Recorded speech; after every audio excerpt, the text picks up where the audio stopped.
everybody? This is your boy, Teran Rodriguez, bringing you another edition of Set Point. And as always, we have ourselves a jam-packed show as we have a lot of volleyball to discuss. As Texas A&M, they did it. They officially are national champions in NCAA women's volleyball as they took down Pitt and they took down Kentucky in the national championship. How did those Aggies do it? Also, what just happened with Kentucky? They took down Wisconsin, but they just had no answer for the Aggies. Can Kentucky make it back to the national championship? I definitely think they can. Also, we have some NCAA men's volleyball action as the EIVA released its preseason poll, as well as the Conference Carolinas. We're only 9 days away until first serve between Hawaii and NJIT. Also, who are the early favorites in terms of winning the national championship in NCAA women's volleyball? You might be surprised by a few, so hand me a volleyball. Set to that. So I'm going to get some volleyball action here on Set Point. This is Teran Rodriguez bringing you another edition of Set Point here on iSports Radio. Your direct feed for all that is sports.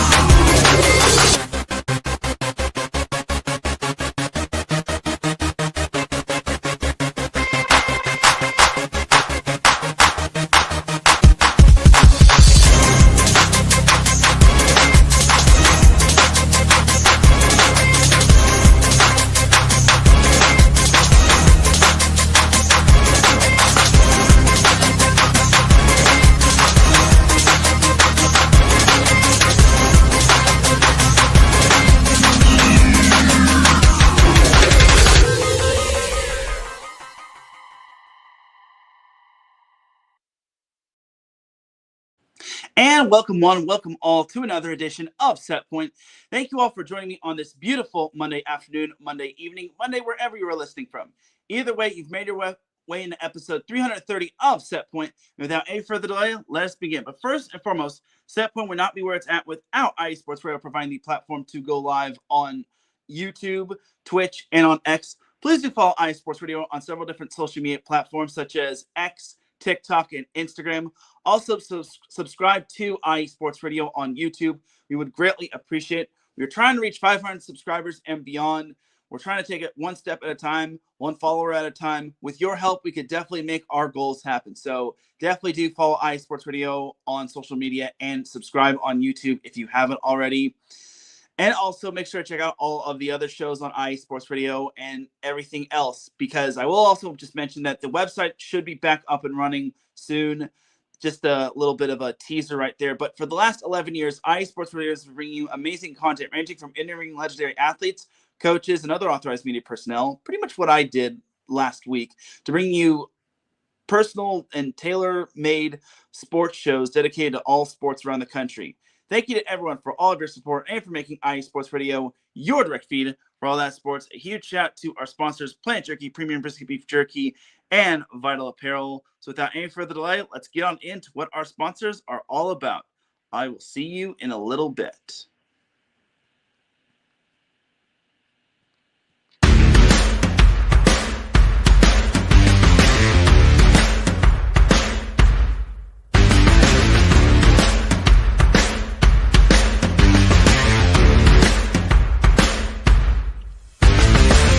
Hi, eSports Radio fans. This show is brought to you by Planet Jerky Premium Brisket Beef Jerky. Planet Jerky is the official jerky of the 2022 California League champion Lake Elsinore Storm, Single A affiliate of the San Diego Padres. This all brisket jerky has gluten-free options, contains no MSG, no sodium nitrate, is low in sugar, and high in protein. Go to their website at planetjerky.net and follow them on Instagram at Planet Jerky. Planet Jerky, the jerky that's on a whole other planet.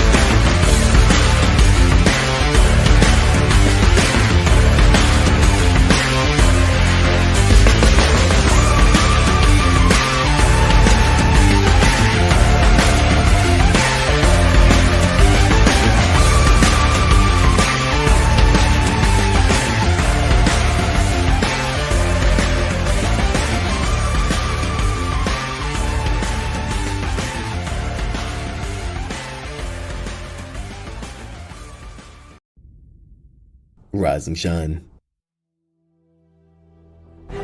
It's 4 a.m. The stars are still out. The sun is beneath the horizon, but it's time to punch in and go to work. The comfort of your warm-ups turns into the grinding out of your reps as the clinking and the clanking of the plates create a symphony of euphoria. There's no other feeling like it. Earn it, burn it, and take what's yours. IE Sports Radio has proudly partnered with Vital Apparel, a brand that not only fits great, but also promotes and donates to mental health research. Use our code IESR to get 15% off their comfortable and inspiring gym wear and help them on their amazing journey to support mental health. Go hard, take part in your iron therapy, and be strong. Because when your mental health is as strong as you are, there's no telling how far you'll go.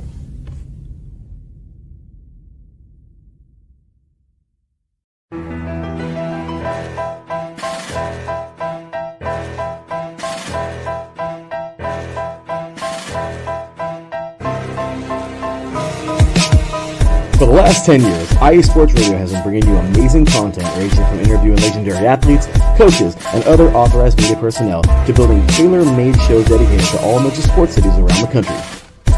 Make sure to follow us at IE Sports Radio on X, Instagram, Facebook, TikTok, and YouTube to keep up with the latest in sports and with all of our shows.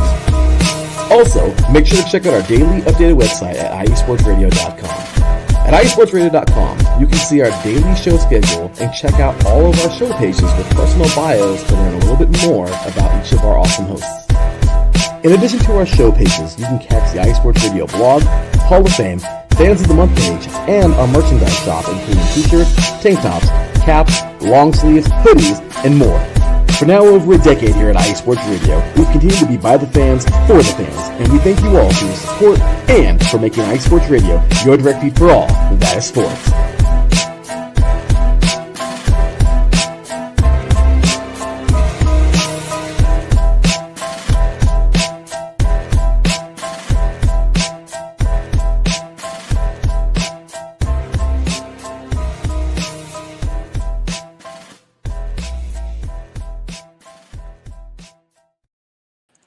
That's right, everybody. Definitely check out all of our amazing shows and check out our website when it gets fired back up again.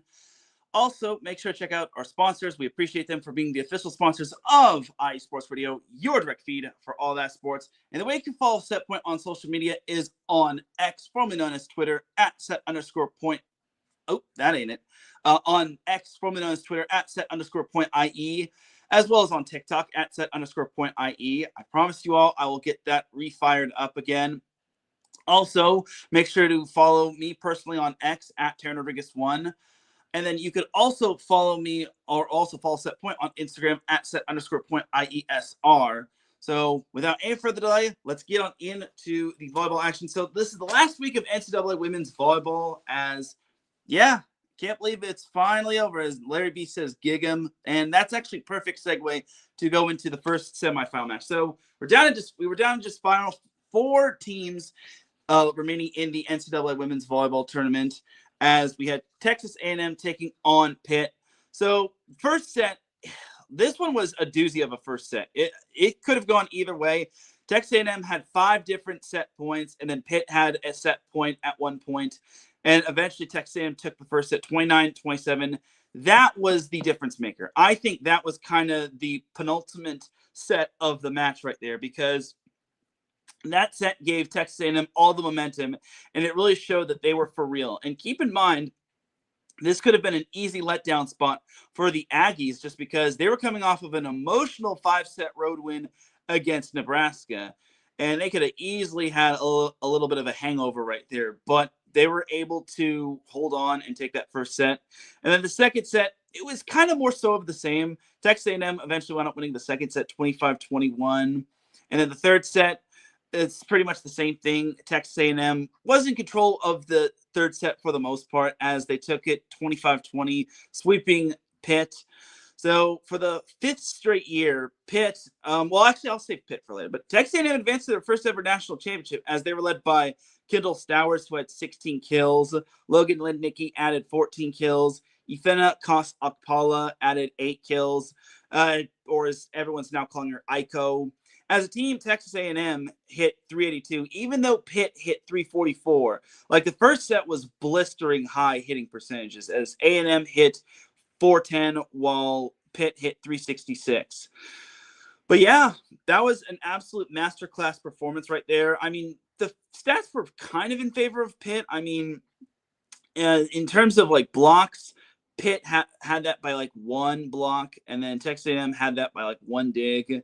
The serving was I think the biggest difference maker, as A&M had 6 service aces while Pitt only had 2. And then even though Texas A&M missed more serves, I think their service error service ace ratio was just way better. And then for Pitt, they were led by obviously Olivia Babcock, who had 22 kills. Blair Bayless added 8 kills. She was the next kill leader. I will say for the 22 kills that Olivia Babcock had, she actually almost had half the kills that Pitt had as a team. But yeah, for this 5th straight year, Pitt has wound up losing into the semifinals. Like, I don't get it. It's like Pitt always is a good team, and I get it. Maybe they're still missing a pin hitter or two, but they had Brooke Mosier. She is a darn good setter. She had 31 assists and 10 digs, and she has a wicked topspin serve. Olivia Babcock was named the AVCA Player of the Year for the 2nd straight year, and Blair Bayless isn't a bad pin hitter as well. I think what Pitt should have done is they should have brought in Ryla Jones in the 2nd set, as opposed, or at least midway through the 2nd set, is because she actually did pretty good until they stopped going to her, and then they had to be pretty much one-dimensional and just field the ball to Babcock. So unfortunately for Pitt, that's life in the big city.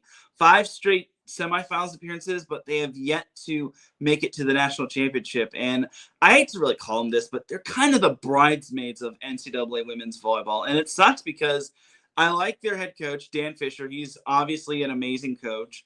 And this is a Pitt team that lost Tori Stafford to the transfer portal to Texas. And they still wound up making the Final Four, which I think is pretty darn impressive. So, unfortunately for Pitt, they still have yet to get over the hump. And I hope for their sake they do get over the hump and make the national championship. And this might have been the best chance to do so because Nebraska was kind of their kryptonite in years past. And then you also had the likes of Louisville standing in their way, which was last year.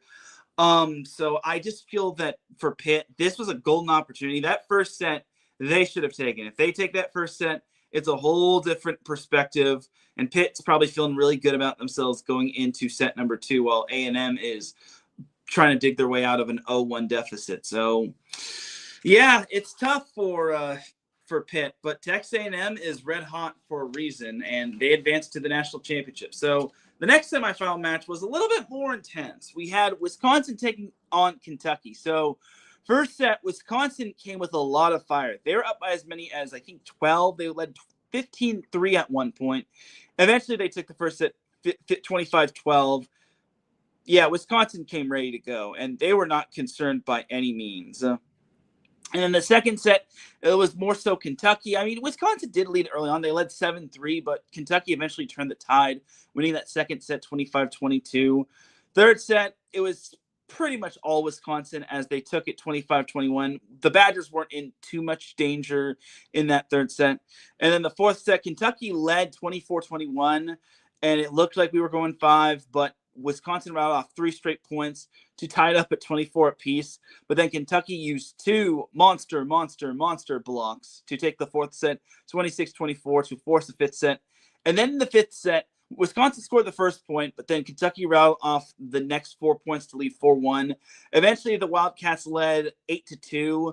It looked like Kentucky was going to run away with that fifth set, but Wisconsin, being the scrappy and talented and resilient team that they are, they were not giving up by any means, as they eventually got the lead down to 1 at 14-13. But Eva Hudson got a tool kill off the block, as eventually Kentucky took the fifth set 15-13, advancing to the national championship for the first time since the spring of 2021, aka 2020, aka post-COVID, but I digress. Anyway, Eva Hudson led the way with 29 kills. She hit 455, and she had 7 digs. Kentucky actually hit 254, which is surprising because Wisconsin hit 375. So And then when you look at the entire box score, Wisconsin pretty much had a vice grip in almost every statistic, except for service errors. Except for service errors and service aces. Wisconsin had 0 aces and they missed 14 serves, while Kentucky missed 9 serves and had 3 aces. Anyway, Brooklyn Delay didn't have her best match, but she had 15 kills and 14 digs. They also got 17 kills from Molly Tuzzo. And then they got 8 kills each from Asia Thigpen and Lizzie Carr. For Wisconsin, they were led by Mimi Collier, who had 32 kills and 12 digs. Collier also hit 348. Carter Booth added 21 kills. She hit 633. She was just outstanding. Unfortunately for Wisconsin, their outstanding season just came to an end, but they had a lot to be proud of. I think this was still a successful season for the Badgers, especially since they only returned 2 players from last year's team. It's unbelievable. And also, Charlie Furbringer is the straw that stirs the Wisconsin drink, as she had 63 assists, which was outstanding, and she also had 14 digs. I'll go as far as to say, if Charlie Furbringer didn't come back from that shoulder injury that she suffered earlier in the season, I think it was against Michigan, Wisconsin doesn't get here. Plain and simple. But yeah, that is that. Oops, knocked my camera. That was that right there for that little semifinal match. So the national championship was an all SEC final. It was Texas A&M versus Kentucky, and it was a darn interesting matchup. As David Crooks pops in the chat room, he says, "Hit that like button." Thank you, DC. I appreciate you. All right, but yeah, all SEC national championship between Texas A&M and Kentucky. So first set, Kentucky actually got off to such a blistering start. They actually led 15-9. Yeah, I think they led by as many as 6. And honestly, I was thinking Texas A&M does not look comfortable. They're playing too tight and tentative, while Kentucky is playing loose, relaxed, and free. And that was big right there. And I was thinking, this one's going to be a long day for the Aggies. But then the Aggies just slowly and surely just chipped away at the lead. They tied it up at 21 apiece, only for Kentucky to rattle off 2 straight points lead, 23-21. A&M wound up rattling off 2 straight points to tie it up at 23 apiece. And then a net violation on A&M eventually gave Kentucky its first and only set point, as A&M dodged that set point from Kentucky. And then they had a block at the net to give them their first lead of the set at 25-24. And you already know Texas A&M wasn't going to be missing on a set point opportunity, as the Aggies wound up winning the first set 26-24. I think it was Kendall Stowers who had the set clinching kill. Second set was all Texas A&M. All Texas A&M. They never trailed, and eventually they wound up winning the second set 25-15. A&M wound up leading by as many as 11, which was just outstanding. I've never seen Kentucky just looked out of sorts in that first set. It was just unbelievable, if you ask me. They even held, it was so bad for Kentucky. Kentucky hit in the negatives in set 2. They hit negative 21 in set 2, and that's a high-powered offense right there. So tough to win when you're hitting in the negative. So A&M had all the momentum. They were 1 set away from their first ever national championship. Third set, Texas A&M just got to a hot start. They rattled off the first 3 points of the set, and Kentucky tried. I just felt that Kentucky ran into a buzzsaw in this match after set 1. And just like the Pitt match, losing set 1, I think, was what really, really hurt Kentucky, because they were up by as many as 6. They were feeling really good going into the later stages of set 1. But then Texas A&M just charges right back, and losing that first set, I think, was what really cost Texas A&M. But anyway, Texas A&M had a firm vice grip over set 3, though Kentucky did get the lead down to as little as 2. But every time Kentucky tried to answer, A&M answered back. Eventually, Texas A&M, even though they needed 3 championship points, they eventually took the third set 25-20 off of a kill from Aiko, a.k.a. Ifina Kos Akpala.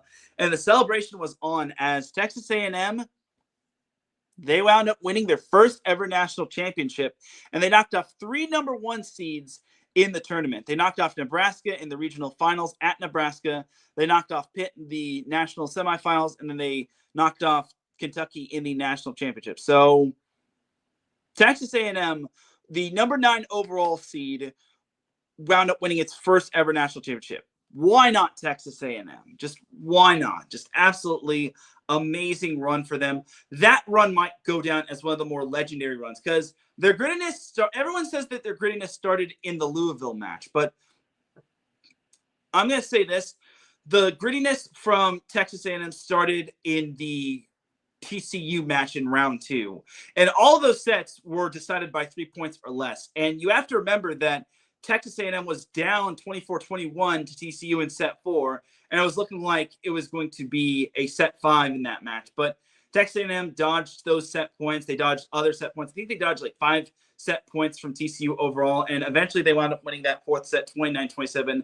That's where the grittiness started. And I would go as far as to say that if Texas A&M didn't have that gritty set 4 win over TCU, I don't know if they have the gritty reverse sweep against Louisville going into the national championship, because Louisville had the answer for them in sets 1 and 2 late. So Texas A&M's grittiness really showed in this NCAA tournament. And you also have to keep in mind that TCU is a quality team. They were in the top 15 going into the NCAA tournament. And then Louisville, Nebraska, Pitt, and Kentucky were all top 10 going into the NCAA tournament. And like I said, Louisville was the number 2 seed in this NCAA tournament, while Nebraska, Pitt, and Kentucky were all number 1 seeds. So Texas A&M, you all have my respect. And if you pick Texas A&M to win the national championship, give yourself a round of applause and a pat on the back.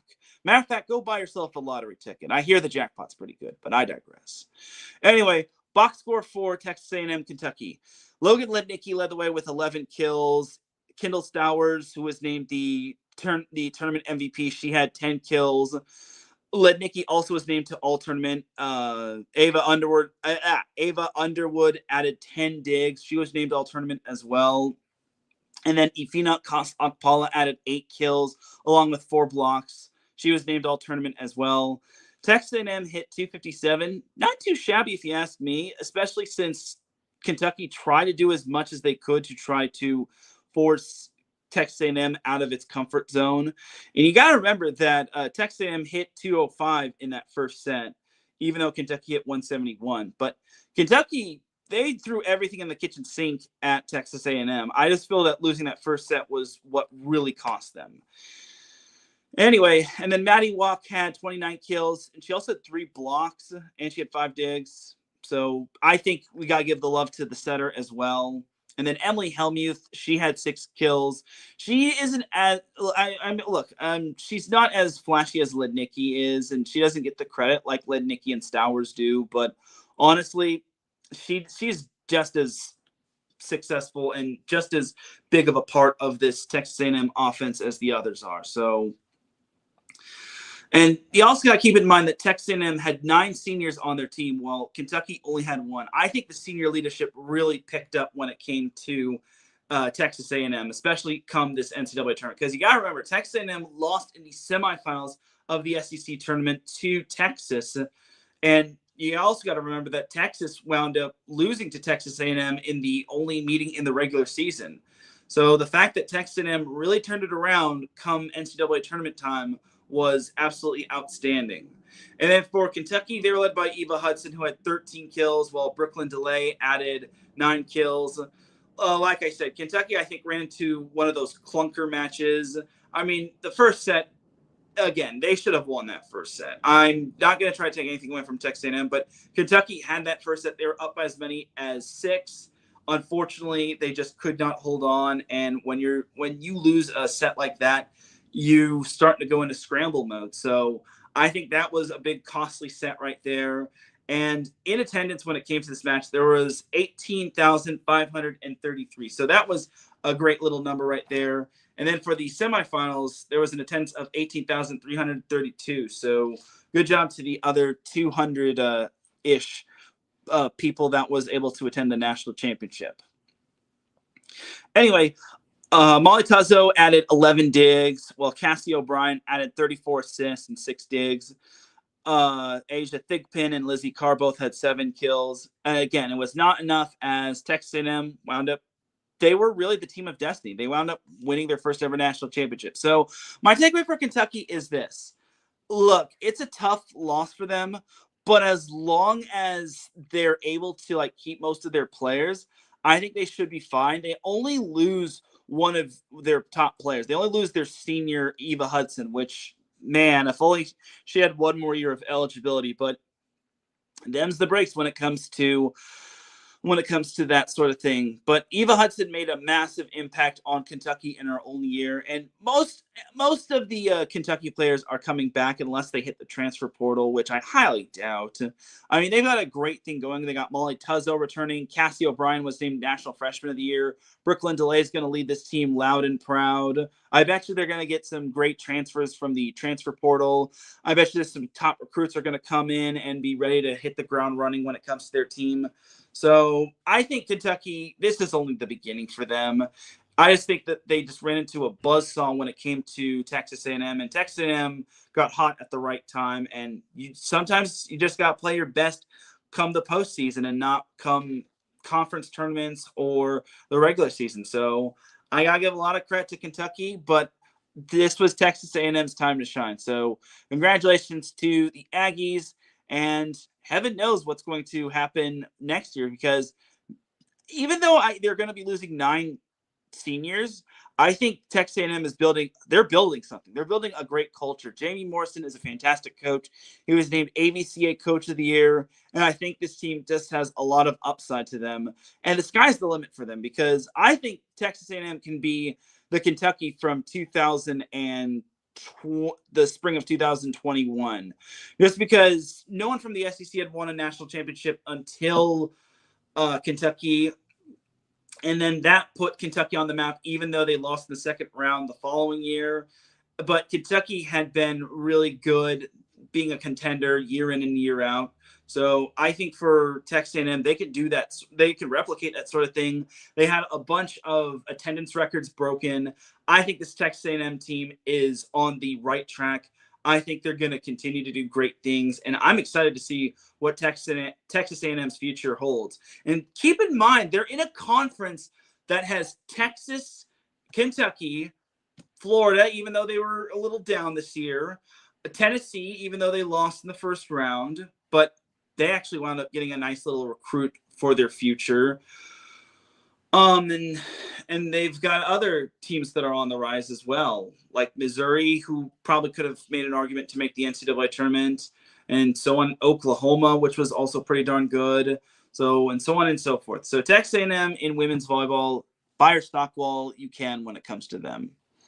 All right, but that is that for the NCAA Women's Volleyball National Semifinals and Championship recap. And just like that, the NCAA Women's Volleyball season is officially in the books for 2025. It was a long and tedious season. I tried to cover as many NCAA women's volleyball matches while I could. I'm glad I was able to attend the NCAA tournament in the first round at USC. That was a fun little experience, and I definitely do it again, especially since USC Hotel was absolutely outstanding. So I will totally treasure that moment, and hopefully for USC's sake, they can get back to being their dominant selves and whatnot. So yeah. All right, so that is that. So let's move on to the final AVCA/Terraflex Division I Women's Volleyball poll for 2025. So as we all know, Texas A&M is the one that's standing on top, as they are number 1, and then we've also got Kentucky at number 2. Nebraska got bumped down to number 3, which is not surprising. I mean, some are saying that Nebraska should be number 2. Come on, no. So anyway, Nebraska's number 3, Pitt's number 4, Wisconsin's number 5. They made a nice little jump, which was nice and all. Texas is number 6, Stanford 7, Purdue 8, Louisville 9, Creighton 10, SMU 11, Arizona State 12, Indiana 13, Kansas 14, Minnesota 15, Miami 16, USC 17, TCU 18, North Carolina 19, Baylor 20, Cal Poly 21. Tying for 22 is Colorado and Iowa State, which was nice. And then 24 is Tennessee. And then BYU rounds off the top 25 at number 25. So a couple things to note. I know it's the final poll of the season, but Cal Poly makes the final poll, and well deserving on their part. I was about to say, if Cal Poly does not make that final AVCA poll, we riot. But it is so good to see a Big West Conference team, and they deserve it. They darn well deserve it, especially since they're the only mid-major, there's two mid-majors, them and Creighton, but we kind of call Creighton the I wouldn't say the orphan of Power 4 teams, or the black sheep of Power 4 teams, but I call them like the Power 4 team's long lost cousin. But anyway, Cal Poly being in that top 25 is absolutely amazing, representing the Big West Conference. What you're also kind of going to notice is that Penn State is no longer in that top 25. So this is the first time since the 1980s that Penn State is not ranked in the top 25. And I know it's the final poll of the season, but it is a massive first right there. And I think that they were the final team to not be ranked or to still always be ranked. But this week, the end of the season, they are now no longer ranked. And I kind of disagree. I think Penn State should be ranked over BYU. BYU or Tennessee, just because Tennessee lost in the first round of the NCAA tournament. Meanwhile, Penn State was able to advance. I mean, I know Penn State had a black year, but I think either BYU or Tennessee should be on the outside looking in and not Penn State. But them's the breaks. Penn State, all you can just do is just flush this year down the toilet and prepare for next year. So there you have it. That's the last of the AVCA women's volleyball polls. And now we can officially put the 2025 women's volleyball season in the rear view mirror. So before we moving on, before we move on to NCAA men's volleyball, I'm actually going to give out my NCAA women's volleyball tournament team superlatives. So it's like superlatives from high school: best dressed, most likely to succeed, best all around, most spirited, etc., etc. So my best team is obviously Texas A&M. The team that overachieved, Wisconsin. Best unseeded team, Cal Poly, obviously. Best mid-major team, Creighton. Brightest future. I actually picked Stanford. Look, I know Kentucky has a bright future ahead of them.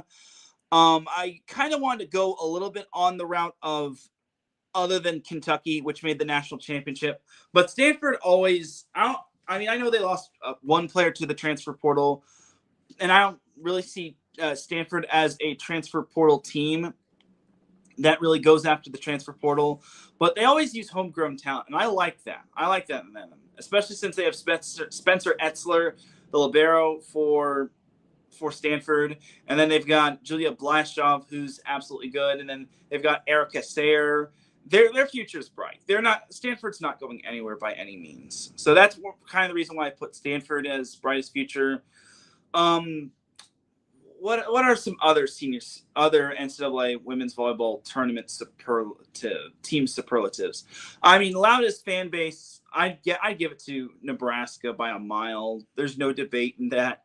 I mean, let's be honest. Nebraska, when you go to the Bob Devaney Sports Center or any place, you will hear Nebraska fans. It is deafening in there. And just imagine if we get another volleyball day in Nebraska, that would be something special. I don't want to use like negative superlatives. I don't want to use like a negative superlative like team that underachieved the most, because that's cruel. That would be cruel and mean. I don't want to like diminish anyone's hard work and whatnot. So I think another superlative would be best team to prove the haters wrong or prove the doubters wrong. That one goes to Purdue and Minnesota. Minnesota had pretty much 4 of their starters be out to season-ending injuries, while Purdue, on the other hand, no one expected them, especially with all of the players that left for the transfer portal, like Eva Hudson and Elena Chacoin. Elena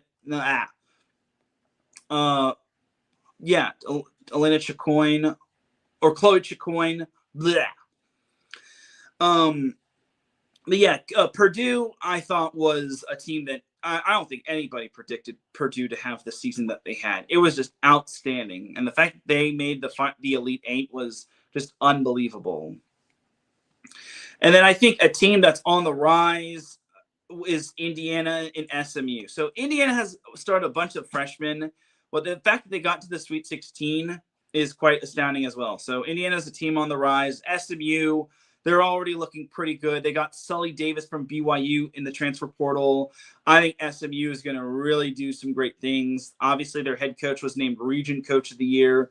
So SMU is definitely going to do great things in the near future. And then I guess another on the rise team would be USC. Look, I hate to sound region biased. I hate to sound biased toward SoCal biased, but hear me out. USC, I think their youth and inexperience showed in their matchup against Cal Poly, and it kind of showed in some of their other matches, even in their wins. USC's youth and inexperience showed, but if USC just keeps it together, if they don't lose anyone big in the transfer portal, I think next year is going to be something special for the women of Troy. I think I can go as far as to say that next year, I guarantee it, USC women's volleyball will host the first two rounds, at least the first two rounds of the NCAA tournament. Calling it right now. They will do so. Book it. Anyway, so yeah, I think USC is another team that's on the rise. A team that came out of nowhere. There are a few teams that came out of nowhere. I think one would be Colorado. Cal Poly would be another one. Who was another team that came out of nowhere? I think Kansas State, Michigan. Even though I knew Michigan was going to win their first round match, but still. So those are some superlatives right there. Let me know who your NCAA women's volleyball team superlatives are. Like, you can make it creative. Make it fun, make it everything. Just don't be like negative or derogatory. So that's my NCAA women's volleyball team superlatives. But I would like to know your guys' NCAA women's volleyball team superlatives.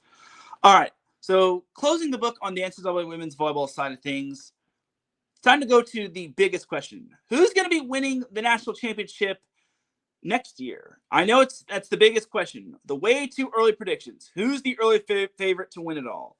So first and foremost, we still got to go through the transfer portal season. So you have players like Abby Vanderwall, which entered the transfer portal. She's now at Creighton. Like I mentioned, Sully Davis is at SMU, having transferred from BYU. We're just barely scratching the surface when it comes to the off season, when it comes to the NCAA women's volleyball season, when it comes to NCAA women's volleyball. Then we had some Wisconsin players hit the transfer portal, especially Una Vajacic. You know who I'm talking about, Una. But Wisconsin also got Jayla August from Florida, and then they got Ava Travis from UC Santa Barbara, which I think is massive. And I can't believe my notifications are still blowing up when it comes to me talking about Eva Travis. Oh my God, good God gracious. It's like, I mean, it's not like blowing up, but 2,000 plus views. It's like, I'm just telling it like it is. I'm just saying, even Wisconsin fans, even though you lost Una, you got someone really good in Eva Travis.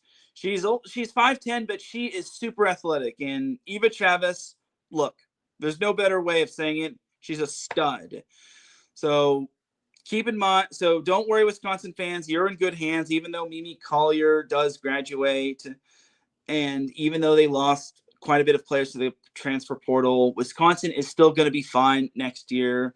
So don't even stress about it, Badger fans. Anyway, so that is that. But to answer my question, who's the early favorite to win it all? Obviously, Nebraska. I think Nebraska is going to win. Is the early favorite in my opinion. Now, everyone's probably going to say, "Well, Nebraska is going to choke like they do every single year." Well, I disagree.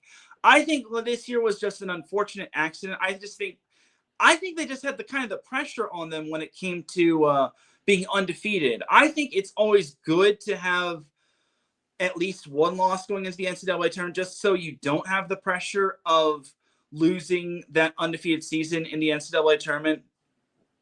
I know that sounds silly, and I know that sounds corny, but my MO is this. It's better to lose now than lose when it truly matters, like the NCAA tournament.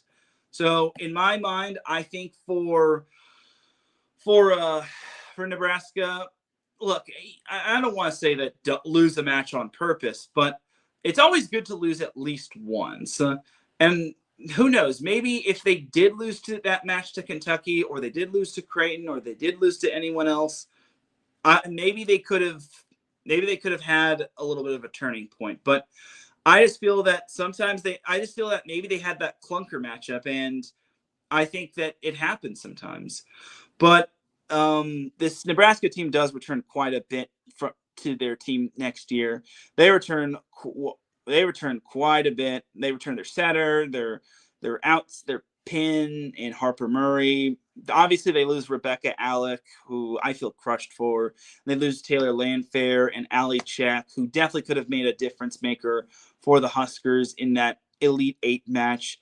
And then I think they lose Olivia Mock. Was it Olivia Mock, or it was one of their liberos? Oh no, it wasn't Olivia Mock. It was Bo Sigger. So Nebraska's they've got so much depth on their team. They're not going anywhere. I'd be shocked if Nebraska didn't make the Elite Eight or Final Four. Like, Nebraska will be back. Sometimes it just happens. So I already think Nebraska is going to be one of the favorites. And then another early favorite, obviously Kentucky, barring they don't lose anyone in the transfer portal. And then Stanford, I think, is another early favorite. They only lost Aaliyah Rubin as one of their – well, they lose two seniors, Aaliyah Rubin and Anna Pringle, which, no offense to Anna, Aaliyah is more of a loss than Pringle is, but I digress. Who else is notable? I mean, Texas might with Kari Spears and Tori Stafford, but they did lose Abby Vanderwall to the transfer portal. So, and I want to say they lost someone else, but I digress. Who else is? I'm thinking of Purdue might be good. We'll see. Again, this is why it's called the way too early teams that might win it all. So Pitt, I want to say Pitt can be good. If they can get another big-time hitter to help out Olivia Babcock and Blair Bayless and Brooke Mosier, I think Pitt should be fine. But it literally can't be Olivia Babcock carrying the entire way. So maybe Pitt could be back in. I mean, until they make it out of the Final Four, I can't trust them to go all the way. I'm sorry, but I need to see more from Pitt. I need to see them in a national championship before I can officially say that they're a way too early favorite to win it all next year. Creighton might be, but you can't replace Ava Martin overnight. She's just outstanding. And then Louisville might be good next year. I mean, I'm certain Louisville is going to be really good. Do I think they can go all the way? That is going to depend. But they were pretty solid in Dan Meskey's first season. It's just going to all depend on, can they keep it consistent, and can they overcome the likes of other good teams like Nebraska or Texas or anyone else. So we shall see. And another, I guess another big burning question is that can Cal Poly replicate its success from this past season? I think they can, just because they return a good portion of their team, even though they lose not Emma Frederick, Annabelle Falcon. They have Katie Foley, and I can confirm even though she's listed as a middle blocker, she only had to play middle just because Brecklin Pulling tore her ACL 3 weeks before the season started. So you already know that Brecklin Pulling's going to be back, as well as Charlotte Kelly and Chloe Lelouge. And then filling the void at that right side position will be Katie Foley, most likely. I'm sure she's going to have like a gray shirt or a red shirt year, because I'm certain she didn't really get to see too much playing time, if not any at all. So Katie Foley on the right side is going to be great. So Cal Poly fans, you have that to look forward to. And something else to look forward to with your Cal Poly is that you don't have to deal with Hawaii anymore unless you're scheduling them in non-conference. Yeah, Cal Poly no longer has to deal with Hawaii, which can also be said about Long Beach State, UC Santa Barbara, UC Davis, CSUN. The list goes on and on. So I think for a lot of those Big West Conference teams, they're all breathing a sigh of relief saying, we don't have to deal with Hawaii anymore. And that's no disrespect to Hawaii. They're going to be good next year. I think Hawaii will also be good next year. That's another burning question. Will we see the return of Hawaii women's volleyball in terms of dominance? I think we can, just because they actually got two good players from the transfer portal. They got one from Dayton and then one from Oregon State, who I think is a really darn good right side. You also got to remember that Hawaii was just super banged up, and it was like every week they had one player dinged up or out for the season. I think Hawaii women's volleyball will be back on the big stage next year. So Rainbow Wahine fans or Hawaii fans in terms of women's volleyball, do not panic. You will be fine. You don't need to clean house. You don't need to do anything. You just need to be patient with Robin Amo and the Bows. So I think that's pretty much that. I mean, I know I just kind of veered away and did like some other like burning questions going into the way too early NCAA women's volleyball 2026 season, but I digress. So I guess so now that I mentioned the NCAA in terms of women's volleyball, so there is an event that is going to be happening to start the season. So it is the I'm blank. This was sent on the first serve challenge. So the first serve, AVCA first serve is set for Milwaukee in August of 2026. So this was released on December 19th. So that was, today's the 22nd. That was a Friday. So next year's AVCA First Serve Challenge will be played at the Pfizer Forum in Milwaukee, Wisconsin, which I think is pretty cool if you ask me. So playing will be the likes of, I know Wisconsin's going to be playing. I think so last 2 years, so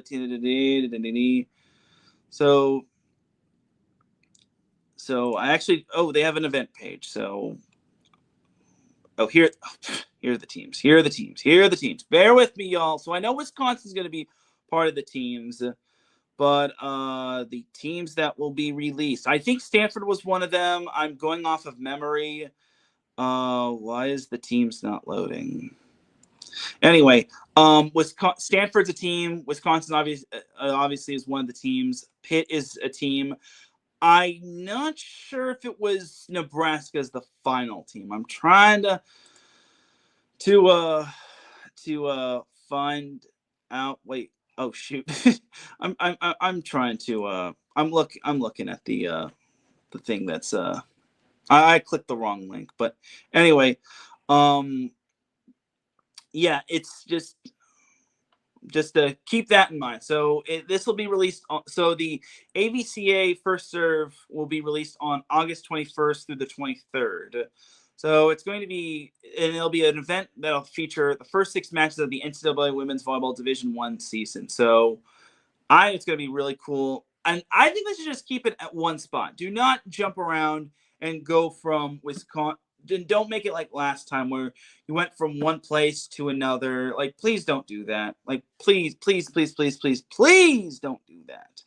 I mean, I understand it was like a 4-day event, but I think 3 days is just fine. And just keep it at one place only. Please. Just don't do it. Don't do it.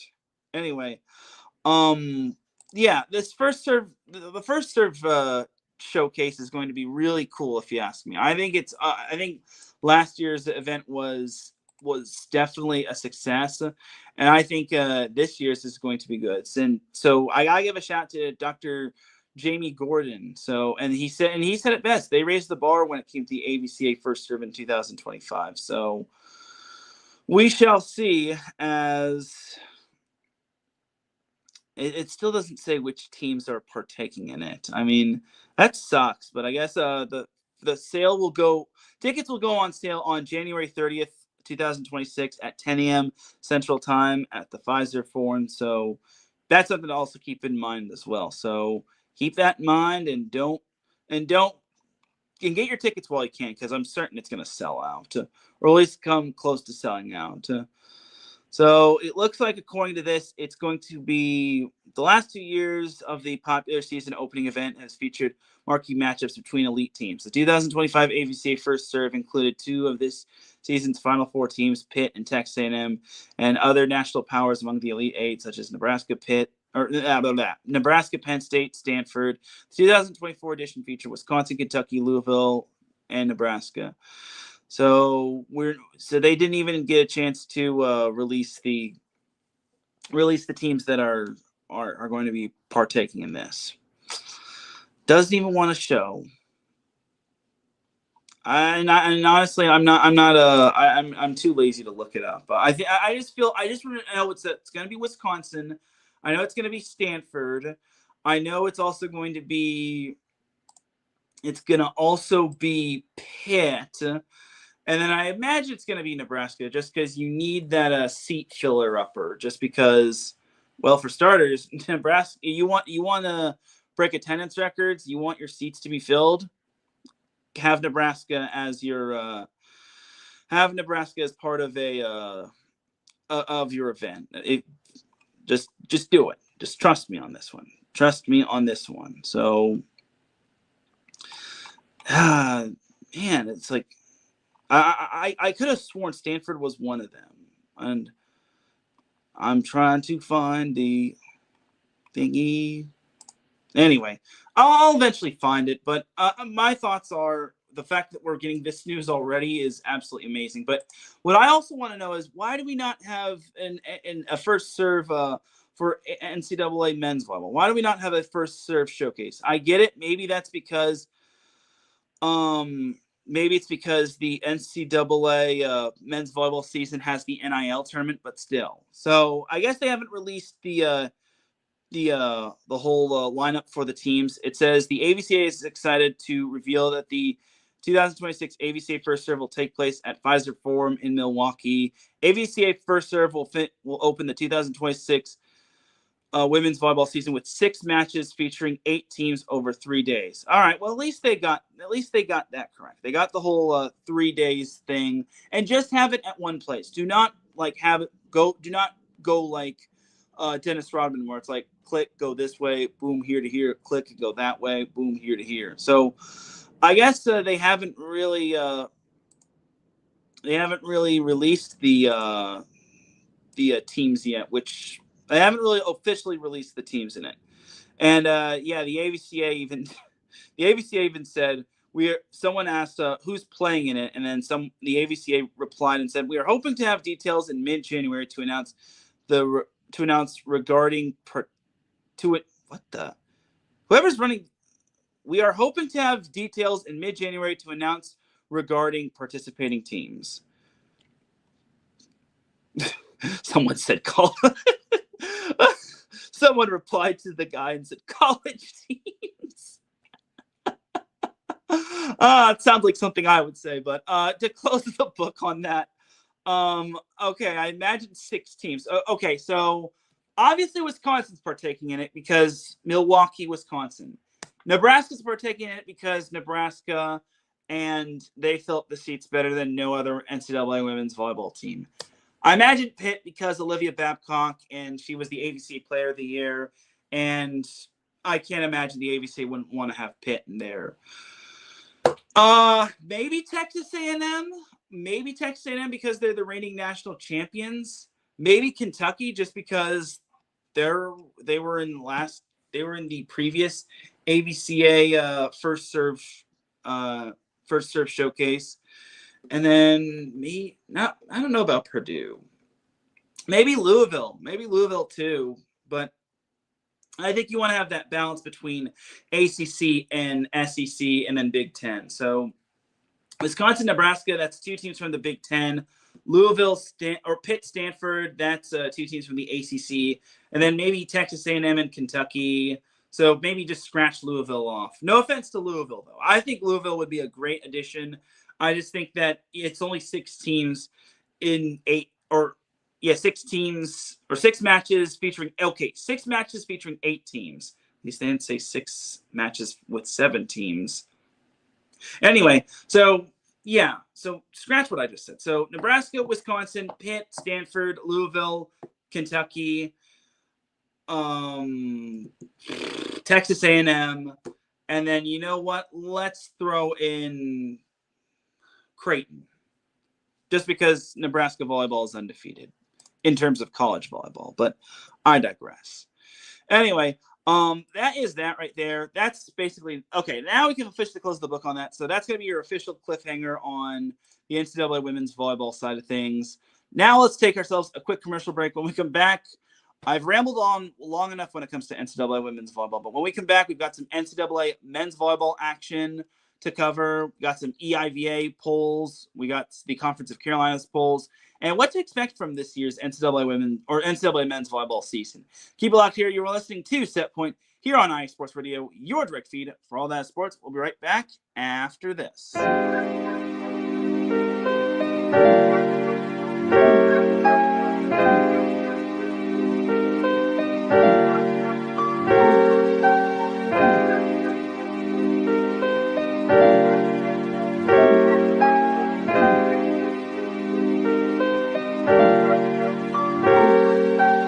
Hello, ladies and gentlemen. My name is Davidson. It's your boy, Dentarius Lava. And we are the hosts of Fast Break here on IE Sports Radio, where we discuss everything in the world of basketball from prep to the pros. You guys should definitely check us out, man. Sunday, 8 p.m. Eastern, 5 p.m. Pacific. We got all the basketball information you guys need, so we look forward to you guys listening in. And please do, because we are the best basketball show on this side of the Mississippi. And please do check us out on Twitter at FastBreakISR. D-Lock, where's our time again? 8 p.m. Eastern, 5 p.m. Pacific. That give you guys plenty of time on a Sunday. Tune in.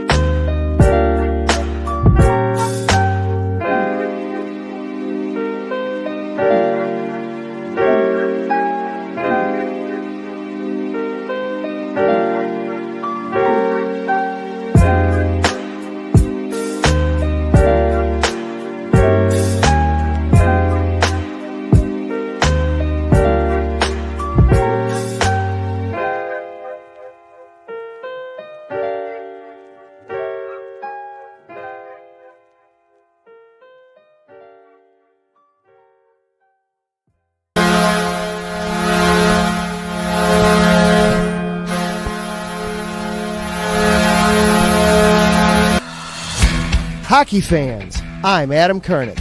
And I'm Zach Puplis. Together, we are the newest version of Hockey Talk on IE Sports Radio, The Neutral Zone. Zone. We love hockey, but we also know it's not everyone's first sport. So we want to make this show as much for new fans as for the diehards. Whether you can name all the Swedes on the 08 Red Wings Stanley Cup team, or if you can't tell if Varlamov is a goalie or the latest trendy vodka, we're here to help.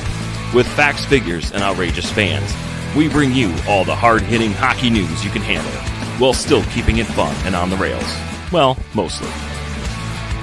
So tune in every week as we go around the hockey world, from college to Canada, the minors and the majors, and everywhere in between. So bring your cellies. And your one-timers. You wicked wristas. And be sure to protect your 5-hole. Catch the Neutral Zone every week on IE Sports Radio, your direct feed for all that is sports. We promise not to pick on the Arizona Coyotes every episode.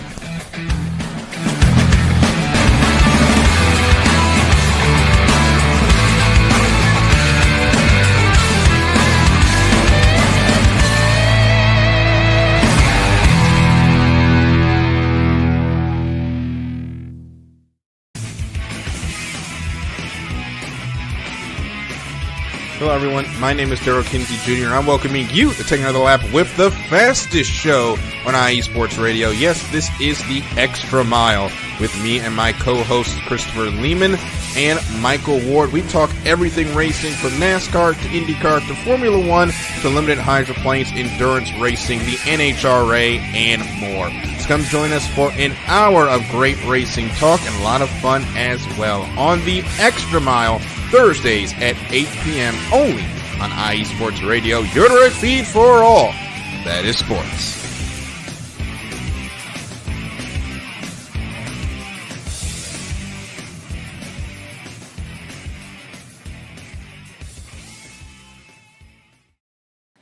That's right, everybody. Definitely check out all of our amazing shows. Welcome back to the second half of Set Point here on IE Sports Radio, your direct feed for all that sports. I know that NCAA women's volleyball segment took a little longer than expected, but that's what happens when I get stuck on something or hooked on something when it comes to one topic. But I digress. All right, so now it's NCAA men's volleyball time. So yes, even though there is the MLV, even though there is LOVB on the horizon, we all need to realize there is NCAA men's volleyball that's going to be happening in 9 more days. Yes, 9 more days. Yes, and the first match of the NCAA men's volleyball season will be Hawaii hosting NJIT, or New Jersey Institute of Technology. Anyway, so before we go on into that, so we have ourselves a new coaches poll that was just recently released. I think it was released today, as the EIVA coaches poll was released with, and let's all be honest with ourselves, we kind of knew this was going to be the expected one. So Penn State was slated to finish first in the EIVA. Long story short, Penn State's going to be good this year. They got quite a bit of talent on their team. I think they're going to be the class of the EIVA. They got all first place votes from every coach. So let's all be honest with ourselves. And you also got to remember, Penn State is going to see the last year of Mark Pavlik. So it's going to be a end of an era, which I think still think it's going to be tough. I still have not come to grips when it comes to realizing that this is going to be the last year of Mark Pavlik. I really am not. I'm not looking forward to it, but it's a good thing Penn State does play the likes of Long Beach State and USC, so I get to see him one last time and interview him. Anyway, yeah, this isn't surprising. So the second best team is NJIT, which I don't think, and look, nothing against NJIT. I love Danny Goncalves. But until I think Princeton is still going to be Princeton. I mean, let's say NJIT does if NJIT does avoid Princeton and Penn State when it comes to the EIVA final, that's ideal for the Highlanders, because NJIT could face either one of those teams in the championship, kind of like they did in 2022. Yeah, 2022 when Princeton beat Penn State, and then NJIT beat Harvard, I want to say. Either way, NJIT and Princeton did do battle in the EIVA championship, and then Princeton wound up winning against NJIT in the EIVA final. So yeah, but I can kind of believe that NJIT is good. If I recall correctly, they still have Steli Delibulsov, who is definitely good. And even though NJIT did lose some guys, I think they also brought in some good players as well. So keep an eye on the Highlanders this year. Slated to finish third is George Mason. Well, Jay Hosek always gets the best out of his players. So keep an eye on the Patriots. I think George Mason can do some great things. And it'll be interesting just because George Mason is a solid team. I just think that in a conference that's dominated by Penn State and Princeton, it'll be a little bit of a question mark on if they could overtake one of those two. And then Princeton slated to finish fourth. Until I see Princeton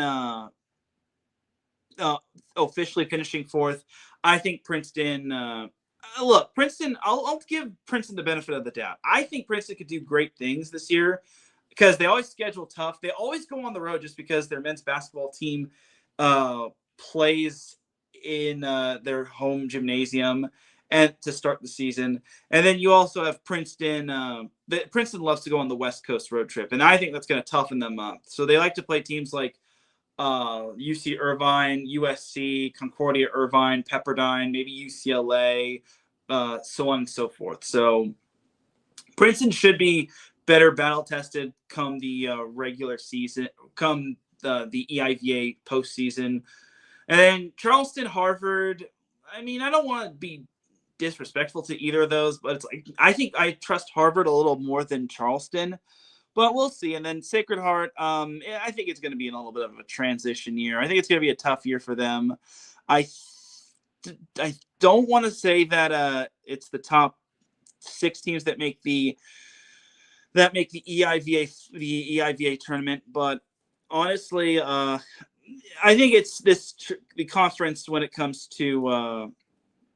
I think when it comes down to this conference, Penn State's got this on lock. I mean, I don't want to count anyone else out. I think for the EIVA, I think it should be down to Princeton, NJIT, and then Penn State. And then Penn State is obviously the juggernaut when it comes to this conference. I mean, until I see anyone saying otherwise, until I see the true demise of Penn State men's volleyball, I think Penn State is still going to be ruling this conference with an iron fist. So keep an eye on Penn State this year. It's going to be something special. So do keep an eye on that. So, NJIT will be an interesting team. So they actually will be the ones starting out the season. So NJIT, I'm interested to see what they're going to do. I think NJIT will be a fascinating team to see. And so Sacred Heart did join the EIVA last year. So this is kind of going to be last year was kind of a get your feet wet type of season. And now they have a familiarity of what to expect. And then obviously Charleston, George Mason, Harvard, NJIT, Penn State, and then Princeton are the other members. So there you have it right there. Again, I'm trying to find out the conference tournament from last year, but still, I think for the EIVA, again, until I see anything else. Why is the website not working? This is weird. Okay, there we go. But yeah, Penn State. I'd be surprised. And this is kind of going to be the final farewell tour for Mark Pavlik. And I think Penn State's just going to be playing with a little bit more fire in their belly. And I don't think that there's going to be there's going to be too many teams from this conference that's going to stand in their way. So, but we'll see. We shall see when it comes to this. And who knows? Maybe Princeton or NJIT can challenge them. So, but until I see that, I just think Penn State is still kind of the guy. Yeah. But back to Charleston, they do have Kai Cousins, and then who they return. So maybe Charleston can challenge their way. I just think that when it comes down to it, I just feel that Penn State is just going to be one tough nut to crack when it comes to this whole conference. It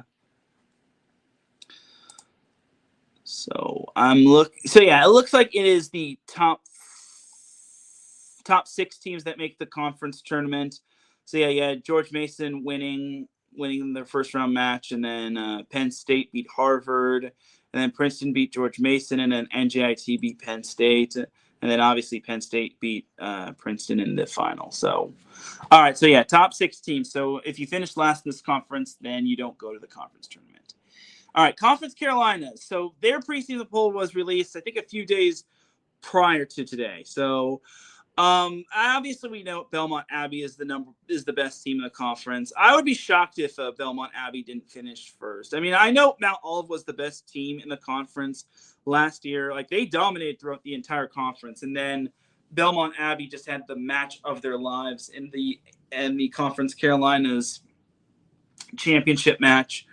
And that just goes to show that it shows the grit and resilience of Belmont Abbey, and how it's a testament of Belmont Abbey, because they know what to expect when it comes to the Conference Carolinas. So don't sleep on Belmont Abbey. I think it's going to be between Belmont Abbey and Mount Olive. Barton, I think, maybe improved, but I just think Mount Olive, even though they did get hit hard in terms of some graduation, I think Barton and Mount Olive will be battling out for second best. Maybe the possible spoiler for Belmont Abbey, but I'll have to wait and see. And then North Greenville, I think North Greenville's a solid team, but I just don't think they're as good as they were back in 2022. 2022 was kind of North Greenville's peak when they wound up winning the first ever NCAA men's volleyball or National Collegiate men's volleyball tournament match against Princeton back in 2022 when they wound up winning, which I thought was pretty cool. But North Greenville hasn't really, moved the needle in terms of the Conference Carolinas, but at least they're moving the needle other than the 5 through 8, and that's no disrespect to them. Maybe King can do some big things, but King is still kind of in that transition year following Ryan Booher, but I digress. So anyway, that's pretty much Conference Carolinas. Expect Belmont Abbey to be the head honcho. So every Power 4, Power 5 conference has been released except for the Big West. So MTSF has been released, MIVA has been released, EIVA has been released, Conference of Carolinas has been released. The NEC hasn't been released, so I guess we can call that kind of the Power 6 because that's the other automatic qualifier. And you also got to remember that the NCAA men's volleyball tournament or the National Collegiate men's volleyball tournament has been expanded to 11 teams. 11 teams, but the tournament has been expanded, so that's still the question mark of what's going to be going in there. Is it going to be more automatic qualifiers like from the IVA? Will we get more at-larges? Like we got to see more of that, because I do remember what Kevin Burke said in an interview with another volleyball content creator. He said that of all of the NCAA tournament brackets, the NCAA men's volleyball tournament bracket was the smallest in terms of Division I, which I think is still very sad. And it sucks because obviously Division III has a bigger bracket, but Division 1-2 or National Collegiate, it just has a small bracket. I think it should still be expanded to like 16 teams, if not maybe 12. So that's just my personal opinion. But back to Conference Carolinas. Yeah, expect Belmont Abbey to be the number 1 team. Maybe Mount Olive can challenge their way. Also, don't sleep on Barton and North Greenville. So we'll see what happens. But anyway, that's going to do it for the Conference Carolinas. So now what can we look forward to when it comes to the NCAA men's volleyball season? So what to expect from the 2026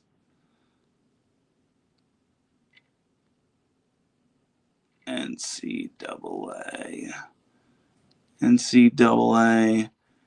MVB season. I'm not even going to space that or do any edits on that. All right. Don't want to have a timer off. What to expect from the 2026 NCAA men's volleyball season. So what you can expect from the NCAA men's volleyball season. So like I said, in 9 days, the NCAA men's volleyball season is going to start. So on January 2nd, so the day after the new year, we ring in the new year, is the day we kick off the NCAA men's volleyball season, or the NCAA men's volleyball season kicks off. So, and is it 9 days or is it 8 days? So it's 7, 6, 5. I actually think we are in a further more than that. So 26th is the 1 week from today. So 8, 9, 10, 11. So we're 11 days away. So we're 11 days away from the NCAA men's volleyball season starting. So 11 days away from the NCAA men's volleyball season. What can we expect from the NCAA men's volleyball seasons? For starters, new look Long Beach State. No Moni Nikolov. Alan Knipe will be retiring at the end of this calendar year. Just a lot of it'll still a lot new look Long Beach State. I still think it'll be the same Long Beach State grit and determination. Nick McCray, I think, is still in good hands with the likes of McKay Smith even though Andy Reid retired, I think they brought in Matt Prosser as an assistant coach, former Set Point guest Matt Prosser, by the way. But yeah, I think Long Beach State, that's something you could also expect. Long Beach State, the pressure's kind of on them because they are still going to try to continue the trend of the back-to-back national champions in NCAA men's volleyball in Division 1-2. So you have that right there. And then another thing to expect is expect Hawaii to have another strong year. So last year was kind of the year they got back to the NCAA tournament. And here's the thing. Charlie Wade told me that they were going to be a young team, but he never told me that they were going to be that talented. I thought it was going to kind of be, there was going to be some growing pains, and there were some growing pains when it came to Hawaii. But they were able to make the NCAA men's volleyball tournament. They wound up winning the Big West Conference Championships, which I thought was pretty awesome. So will Hawaii replicate its success? That's an even better question. That's a better question. Can Hawaii replicate its success from last year? I definitely think they can. And then another question would be, what can we expect from the MPSF? So the MPSF is going to be a bloodbath, in my opinion. The MPSF is going to be just unbelievable. And then, because UCLA is the favorite to win it, or they were selected to be the favorite to win it, but only by a few points. I think they wound up finishing first by like 1, 2, or 3 votes. And then Pepperdine and USC tied for second, trailing UCLA by only 2 votes, which I think is pretty sick. So what will the MPSF look like this year? Will there be multiple teams making it out of the MPSF? Will there be 2 teams making it out of the MPSF? That is going to depend on a lot of things. Like, will the at-larges, will the expansion of the NCAA tournament help out the other conferences in terms of automatic qualifiers, or will it just help out the at-larges? Like, that's going to be a big thing right there. And because USC got screwed in terms of missing out on the NCAA tournament, and so did UC Irvine. And you all saw my interview with John Hawks. He says USC should have been the NCAA tournament. UC Irvine should have been the NCAA tournament. Maybe Ohio State, maybe McKendree, maybe BYU. A lot of good teams were left out of the NCAA tournament last year. Expect a lot of good teams to possibly vie for the NCAA tournament in terms of an at-large or in terms of their conference. Because Pepperdine was a bid stealer right there. Pepperdine was a big bid stealer, and them winning their conference tournament was just unbelievable. Them winning the MPSF tournament was unbelievable. And then Hawaii, I think, was a semi-bid stealer. I think Hawaii was more so in the NCAA tournament than most people think. I think when Hawaii wound up beating UC Irvine, I think that was kind of the nail in the coffin on them punching their ticket. And then when Long Beach State lost to Hawaii, then Hawaii kind of came a little bit of a bid stealer, which meant Long Beach State and UCLA took the final 2 spots in terms of the at-larges. And interestingly enough, the UCLA and Long Beach State were the 2 teams that wound up being the 2 at-larges, and they wound up making the national championship. So anyway, another thing to expect is expanded tournament. So you don't have to see like 7 teams or 8. Yeah, 7 teams. So it's just a matter of what the committee is going to do with what the committee is going to do with the expanded field and the extra spots. I mean, personally, I'd prefer 12 or 16 teams, but beggars can't be choosers. So you have that right there. And then another thing to realize is, what will the MIVA look like? Or the MIVA look like? You got the likes of Loyola Chicago that's going to look good. Ohio State that's going to probably be good because they had a late surge. McKendree's going to be an interesting team. I know last year they had a fantastic year with Nikki Sandlin, obviously just doing her thing. I don't know if they can replicate that success, but you never want to doubt out McKendree. I think that's the big thing. Do not doubt out McKendree by any means. And then you also got Ball State, which is going to be under a new head coach after Donan Cruz stepped down, and now he's the assistant at Hawaii. So I think overall for the MIVA, it's going to be an interesting year. I think it could go either way. And then another thing to look forward to in the NCAA men's volleyball season, how far can Penn State go in the final year of Mark Pavlik? Obviously, his boys are going to be playing super duper tough for Mark, because Mark Pavlik is an outstanding coach. He gets the most out of his players. I think for Mark Pavlik, it's going to be a farewell tour for him, and I think he's one of the pillars when it comes to NCAA men's volleyball, and I think it's going to feel weird not seeing him around, but it is what it is. And then another thing to look forward to in the NCAA men's volleyball 2026 season, the NIL tournament. It's going to be held in Anaheim at the Honda Center, though I'm hearing that there's going to be like construction and whatnot, but I digress. But anyway, NIL tournament is something that's a new addition to the NCAA men's volleyball season.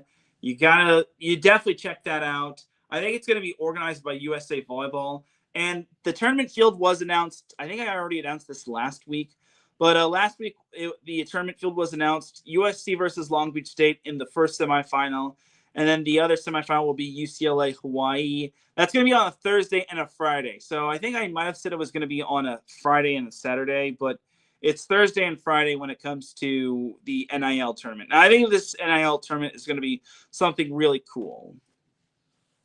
And then another thing to look forward to in terms of the NCAA men's volleyball season is the First Point Collegiate Challenge is going to be held in Arizona as opposed to being held in Texas. So, in Austin, Texas. But Phoenix, Arizona is going to be where it's held at this year. I think their lease was up when it came to the First Point, or the Southwest Club Volleyball, the Southwest tournament when it comes to club volleyball. Their lease was up when it came to the Austin Convention Center. So now they're going to have the First Point Collegiate Challenge and the Southwest Club Volleyball Tournament held in Phoenix, Arizona's Phoenix Convention Center. So you have that right there. So that's another thing to look forward to in terms of the NCAA men's volleyball season. And there's probably a lot more when it comes to the NCAA men's volleyball season, just because the season is going to be rather fascinating, if you ask me. I think this year is going to be a big year in terms of NCAA men's volleyball. I think this is the year where it can take off. And you already know yours truly will do his best to try to get all the content out there, to be at all the matches, and to make sure that NCAA men's volleyball grows, just because it really sucks. And then also one thing is, I really want the AVCA to do this. I want the AVCA to have a weekly YouTube show dedicated to NCAA men's volleyball. They already have a weekly YouTube show dedicated to NCAA women's volleyball, being 6 rotations, with former set point guest Daniel Gilman and a friend of the show, Mick Haley. But why not have something like that dedicated to NCAA men's volleyball? Like, why can't we have that dedicated to NCAA men's volleyball? It doesn't make sense. I just don't understand. We need to have that sort of thing. Like, it's not that difficult for the AVCA to do that. Just get 2 people that are enthusiastic. Get one person who knows volleyball, and then get a young man who is enthusiastic when it comes to like growing the sport of volleyball or NCAA men's volleyball, and then just have them do it. Like, it's not that difficult. I mean, I would have this show be the bearer for the AVCA men's volleyball show, but a lot of things have to go into consideration like that. Like, the AVCA has to be on board with it, and then this show has to pretty much go from IE Sports Radio to AVCA, which I doubt happens. But yeah, AVCA, please, please, please, I beg of you. I'm going to continue to ask this. Get a show dedicated to NCAA men's volleyball on YouTube. Have like a 6 rotations-esque type of show for men's volleyball. Please. I'm going to continue asking, and I'm not going to continue to stop. And I'm not going to stop asking until us men's volleyball fans get it. I promise you, it will blow up. I guarantee you. We just got to get the right people on, and we got to get the right minds, and we got to get everybody on board. That means you, Dr. Jamie Gordon. And this isn't like to call out the ABCA. This is just me putting this on a wish list. That's because I think this would be great to grow the game of NCAA men's volleyball. And I think it'd just be good gender equality when it comes to NCAA men's volleyball and having something for NCAA men's volleyball and having something for NCAA women's volleyball. And I get it. NCAA beach volleyball is also a thing. Maybe we could have that as well. But still. Anyway, that's pretty much my little spiel right there when it comes to the NCAA men's volleyball season. I'm probably going to do another video like this before the NCAA men's volleyball season kicks off. And again, you'll be seeing a lot of content videos from me. I really want to grow this thing.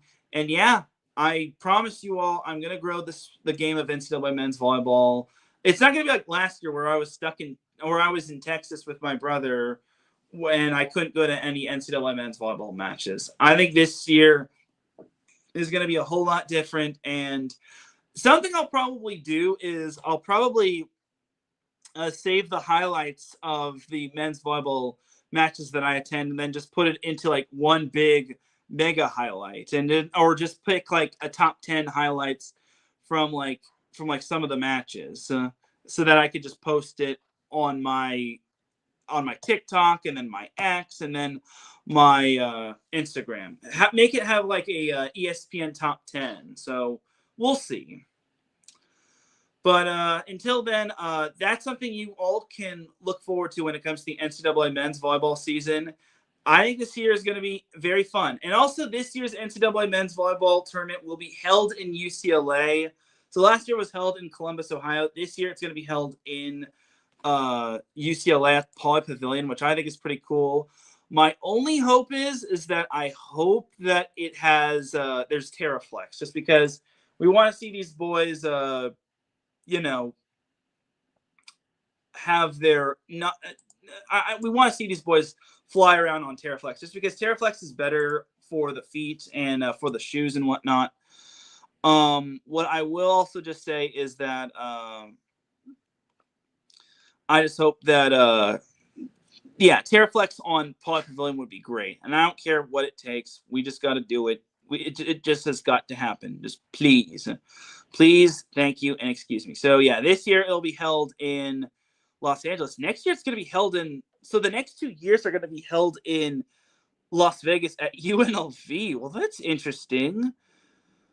Okay, that's a choice, even though there's no NCAA men's volleyball or UNLV men's volleyball team.